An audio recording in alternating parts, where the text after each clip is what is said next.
In this video, I want to focus on the identification and the differences between molecular and ionic compounds.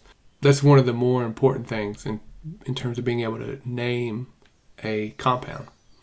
Now, briefly, back in chapter 3, this portion of the chart was... Now, in my first video for chapter 5, we actually have already seen a comparison between a molecular and ionic compound. One, water, which you see here. And then back in, I'll just show you what I'm talking about. There's water, and this is magnesium nitrate. So as it turns out, this is a molecular compound, and this is an ionic compound. Let me rewrite the formulas. The primary difference between the two, besides their chemistry and all, just in terms of identification, is that for the molecular compound, what you see are nonmetals in the formula. I should say only nonmetals. Whereas, notice right there, ionic compound always has a metal cation in front. That's the most important point in this video. That's going to allow you to identify the two different categories, and as you'll see in future videos, then there'll be a set of rules for naming ionic compounds, there'll be a set of rules for naming molecular compounds.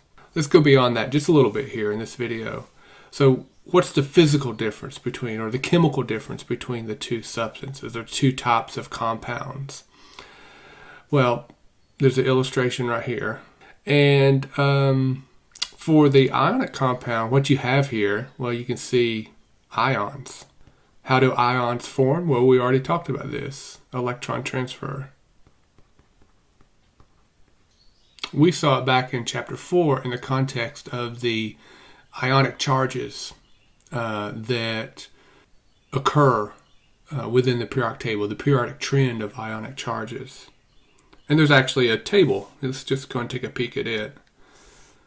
We've already looked at this issue about what charges the nonmetals form, what charges the metals form, and how basically when one reacts with the other, there's a transfer of electrons between the two.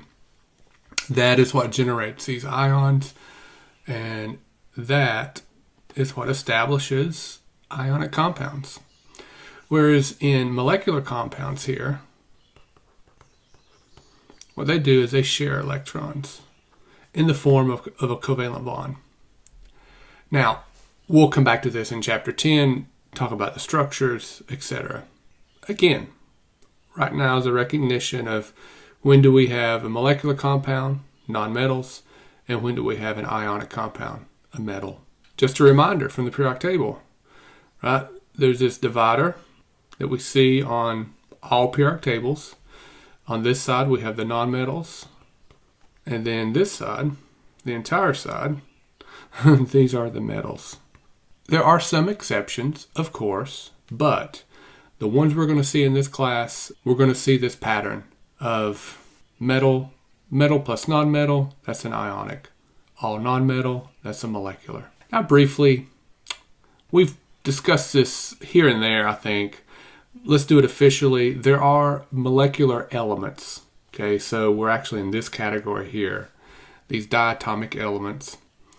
And they actually show up in, well, it's actually highlighted in yellow in this chart here. And so it's hydrogen and then this little cluster of elements right here. And so in their elemental form, right, the simplest form that element is going to be found in nature, they show up like this. And you should know these. Practically all of the metals are monoatomic, meaning like, if you're dealing with just an atomic, right, we just represented iron, gold, silver, okay? There are a few sulfur 8, phosphorus 4, carbon 60, okay? There's some other molecular elements that we're not worried about for this class. Now, more importantly, let's just a little bit of practice with identifying molecular elements here, but really molecular compounds versus ionic compounds. I'd recommend pausing the video, see if you can answer the question, and then restarting the video. So the first thing I like to do, highlight my divider on the periodic table. First thing I like to do is look for the metals. I have chromium, sodium, gold, where they are, chromium, sodium, and gold.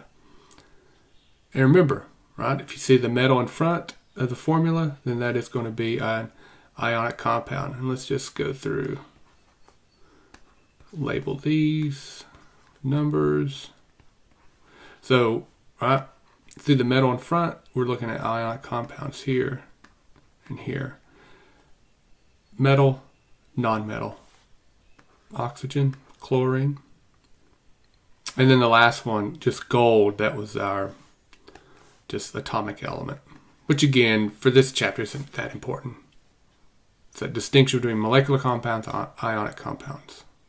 Now the other two examples, chlorine, and this is nitrogen monoxide, they are made up of nonmetals, right?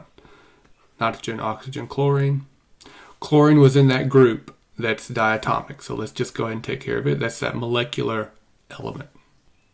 And then finally, with NO, right, it's a combination of nonmetals, and that's our molecular compound that's held together with covalent bonds. Now, in the next set of videos, what we're going to see is now actual nomenclature. And the first thing you'll need to do is sort out, am I looking at an ionic compound versus a molecular compound? Okay?